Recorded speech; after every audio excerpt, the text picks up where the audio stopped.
নমস্কার। জানুয়ারি মাস চলছে। তো ওয়েস্টার্ন কান্ট্রিজে আপনারা কি জানেন যে ওয়েস্টার্ন কান্ট্রিজে জানুয়ারি মাসকে বলা হয় ডিভোর্স মান্থ।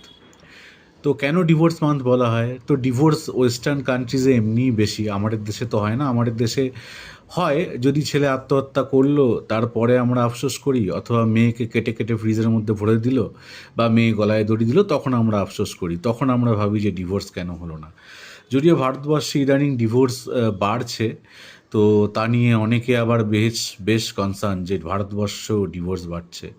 তো ভারতবর্ষে খুন হলে, হত্যা হলে, বধূ হত্যা, খুন হলে, পণ নিলে, বা পুরুষ মানুষ সুসাইড করলে তাদের কিছু একটা যায় আসে না, কিন্তু ডিভোর্স বাড়লে তাদের অনেক কিছু যায় আসে। যাকগে, ভারতবর্ষকে নিয়ে বলা হচ্ছে না, বলা হচ্ছে ওয়েস্টার্ন কান্ট্রিজকে নিয়ে। সেখানে কি বলা হচ্ছে যে জানুয়ারি মান্থ ডিভোর্স মান্থ। তো কেন জানুয়ারি মাস ডিভোর্স মান্থ? তো দেখা গেছে যে যেসব যারা ল প্র্যাকটিস করেন, ডিভোর্স মামলা করেন, তারা দেখেছেন জানুয়ারি মাসে এই আবেদনগুলো বেশি আসে, ডিভোর্সের আবেদনগুলো বেশি আসে। তার কারণ কি?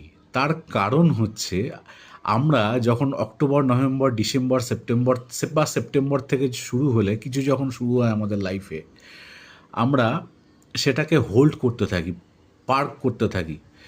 আর আমরা কি করি, যেই ডিসেম্বর মাস পরে আমরা ঠিক করি যে আমাদের কিছু একটা রেজলিউশন নিই যে আমরা 1 থেকে এইগুলো করব। তো এবারই সেপ্টেম্বর থেকে যে মানুষগুলো সাংসারিক বা দাম্পত্য জীবনের সমস্যায় ভুগতে থাকেন, তারা যখন ডিসেম্বর মাস শেষ হয়ে জানুয়ারিতে এসে পড়েন, তখন রিয়েলাইজ করেন যে জানুয়ারিকে আমি এবছরের মতো বরবাদ হতে দেবো না। আমার নতুন লাইফের রিজলিউশন হলো আমি নতুনভাবে লাইফ শুরু করব।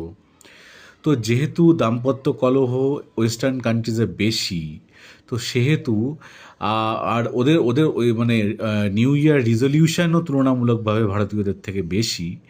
তাই জানুয়ারি মাসে দেখা যায় অনেক অনেক মানুষ সারা বছরের তুলনায় বেশি সংখ্যক ডিভোর্স ফাইল করছে। তো এই জন্যই জানুয়ারিকে ওয়েস্টার্ন কান্ট্রিজে বিশেষ করে বলা হয় ডিভোর্স মান্থ। নমস্কার।